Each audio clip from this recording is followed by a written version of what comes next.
parfums aimés. Quand par la nuit, comme un voleur, désertant l'énervante alcôve, de tes bras altiers je me sauve, sans force, sans voix, sans chaleur. Quand je me hâte en la nuit froide, le front pâle, les yeux rougis, fiévreux, regagnant d'un pied roide, tristement mon triste logis. Lorsque je fends l'ombre funèbre, à pas indécis, plein d'émoi, doucement je songe à part moi, l'horreur des minuits m'enténèbre. Emmitouflé dans ce manteau, d'ombre propice aux songeries, je vais savourant le gâteau des ressouvenances chéries. Sans souci des rôdeurs du soir, me dévisageant d'un air drôle, sans voir la brute qui me frôle, et qu'au ruisseau l'alcool fait choir. Sans voir la fille qui sautelle aux cadences de ses satins, sans répondre aux mornes catins, dont le sourire sans pastel. Par ton image protégée, telle une image tutélaire, je fuis ton souvenir logé sur ma peau comme un scapulaire.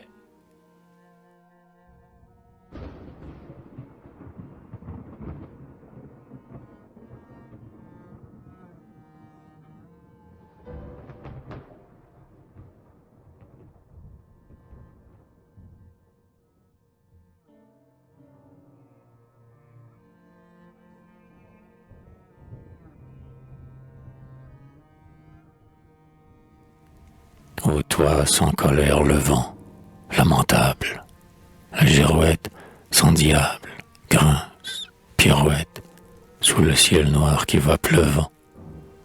Dans sa robe de pénitente, là-haut la lune a l'œil mauvais, que m'importe, je vais, les nerfs dolents, la chair contente. Ton arôme vivace et fort, dans ma chevelure se joue, l'âme de tes caresses d'or, sur mes lèvres et sur ma joue. Au sein des brumes, par la nuit, sur mes pas ton bouquet s'étale, et de ta chair, pulpe et pétale, le cœur subodorant me suit. Cœur qui me grise et me protège de tous ces esprits parfumés. Dans ces senteurs, tendre cortège, je m'avance, les yeux fermés. Croyant encore, sous le ciel d'encre, être blotti dans ton chignon, au creux de tes seins, port mignon, où mes désirs ont jeté l'encre.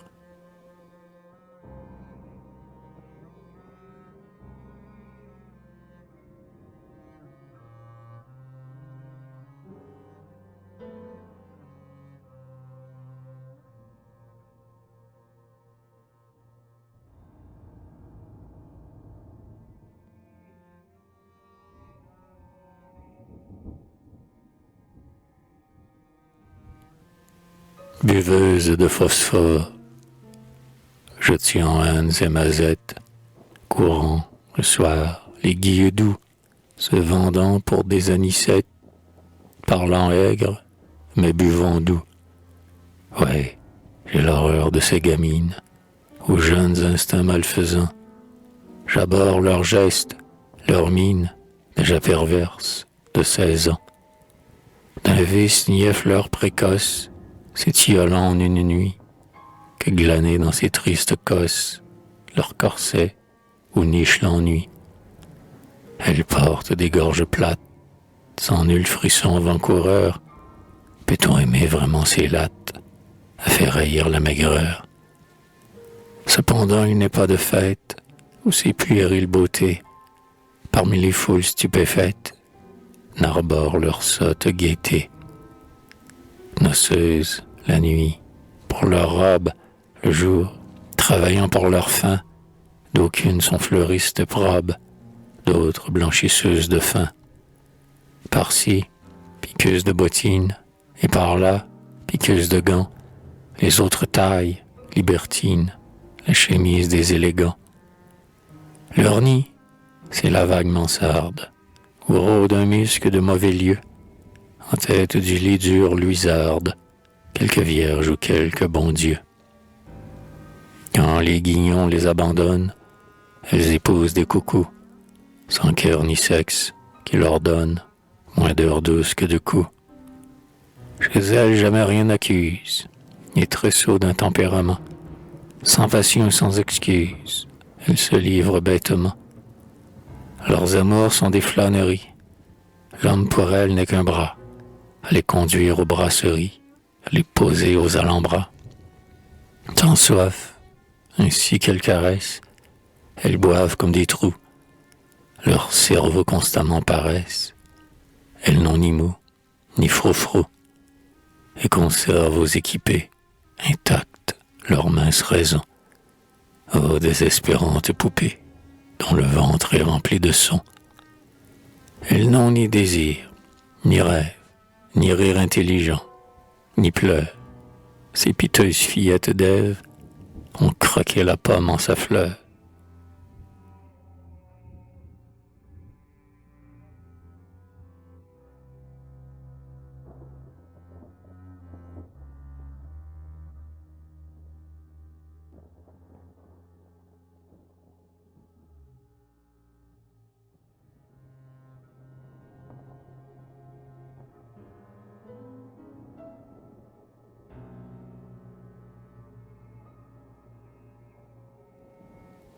Artistes, mes frères, poètes, idéalisons nos plaisirs, en ne livrant jamais aux bêtes nos insatiables désirs.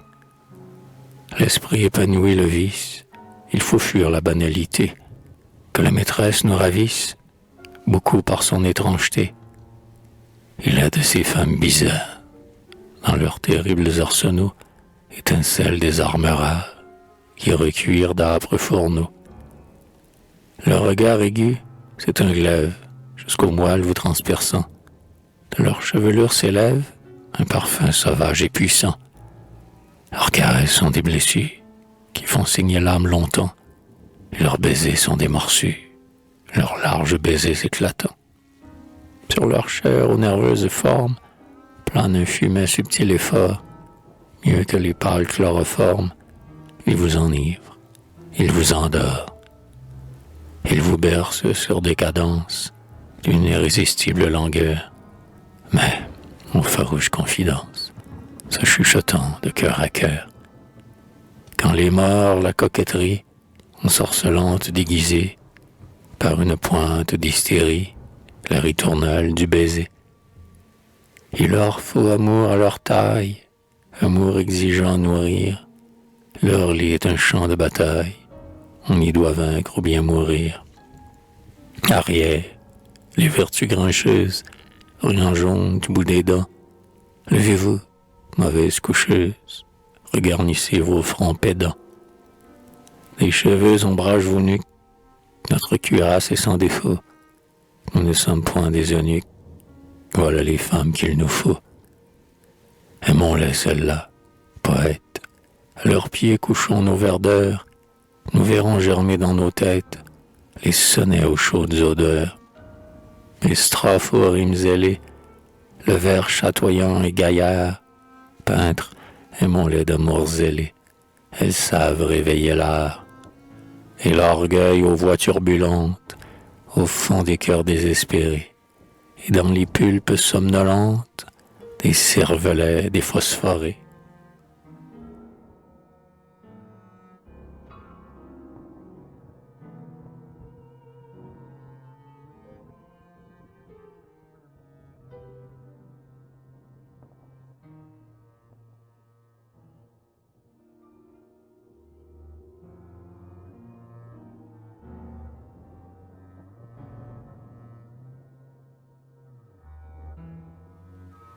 Fleurs artificielles, ton clair magasin, aux modistes, plonge dans le ravissement. Mes yeux et mon cerveau d'artiste, subjugués merveilleusement. C'est une sœur tropicale, où, par un éternel matin, rayonnent des fleurs en satin, en soie, en velours, en percale. Plus séduisantes que tes pleurs, ou que tes peignoirs de bataille, m'apparaissent les fausses fleurs, qu'aux élégantes tu détailles. Déserte le banal boudoir, car je lui préfère la flore, bizarrement versicolore, dont s'ébourive ton comptoir. Je crois, en franchissant la porte de ce jardin capricieux, que l'aile des rêves m'emporte, loin, bien loin, sous de nouveaux cieux. Dans leur fantastique corolle, à ton sourire épanoui, éclatent en cœurs inouïs des végétaux sachant leur rôle.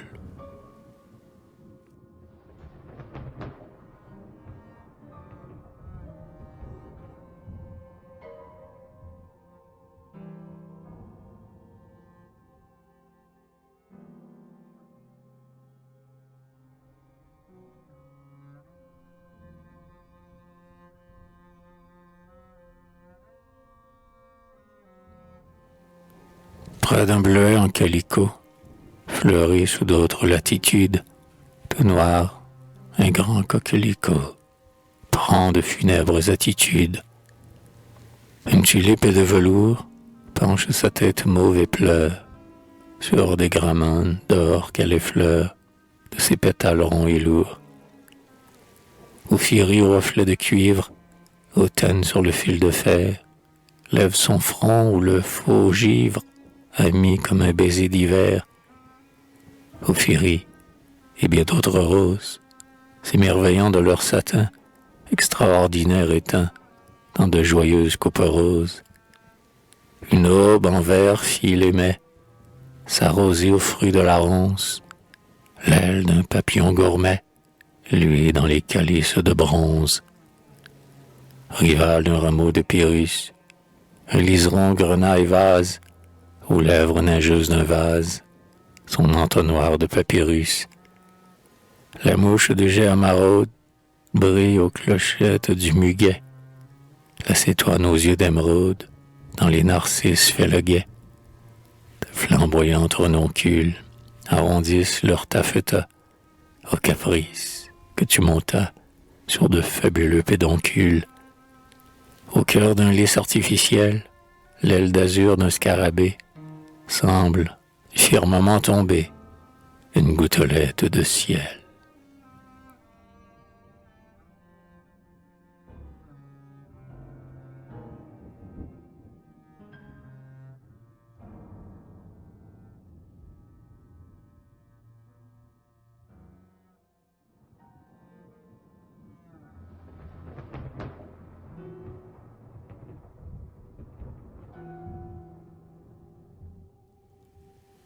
Ô région déconcertante, par sa naïve absurdité, qui me séduit, qui me tente, adorable en sa fausseté.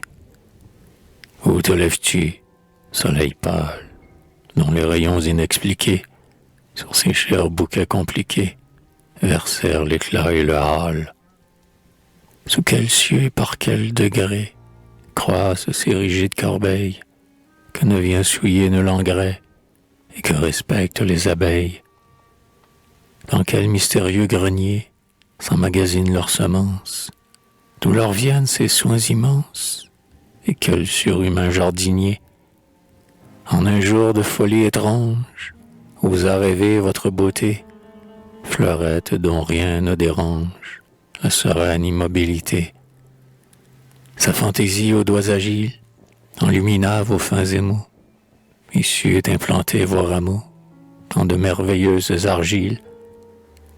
Loin par-delà l'océan vert doit germer cette flore unique. Aucun savant n'a découvert le secret de sa botanique.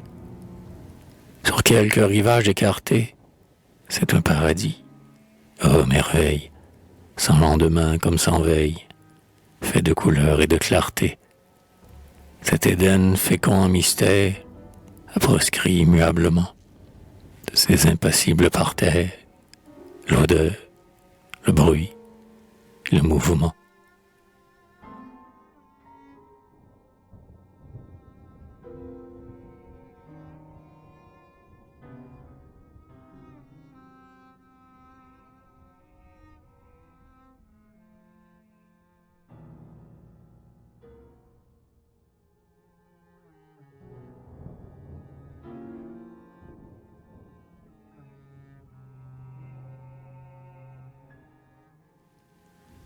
Or, sur ces cadavres voltigent, comme un papillon cajoleur, ta main qui va de fleur en fleur, et l'on voit sur sa roie de tige la fleur surprise se hausser, puis s'épanouir, bien vivante. Tout s'anime ou va se poser, ta caresse alerte et savante. Tout se meut à tes doigts jolis, sous leurs délicates phalanges. Le bourgeon rejette ses langes, la feuille défripe ses plis. Les boutons mignards font des mines, en délaçant leur corset clair. Les amoureuses étaminent et pendent leur pollen dans l'air. Les spattes exceptionnelles tendent leur cornet à tes pleurs. Le grand lys farde ses pâleurs au doux soleil de tes prunelles.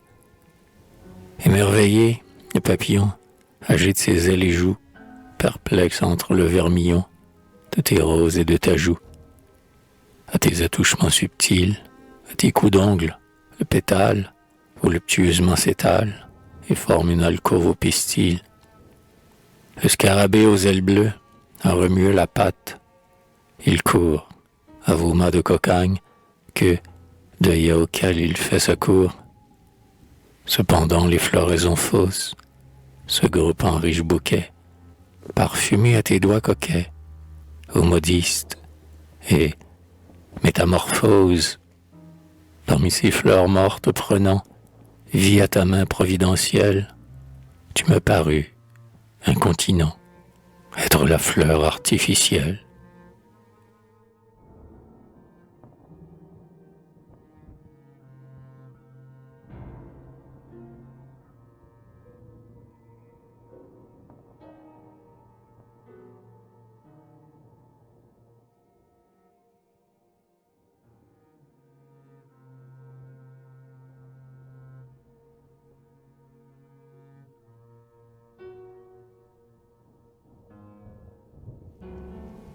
Vierge byzantine, dans son impalpable peignoir de tulle noire, certes elle est plus originale que virginale.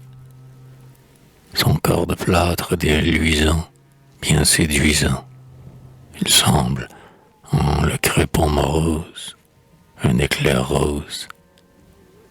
Paraissent un jaseur les baisers, inapaisés, s'envole vers ses chairs ravies, tièdes d'envie.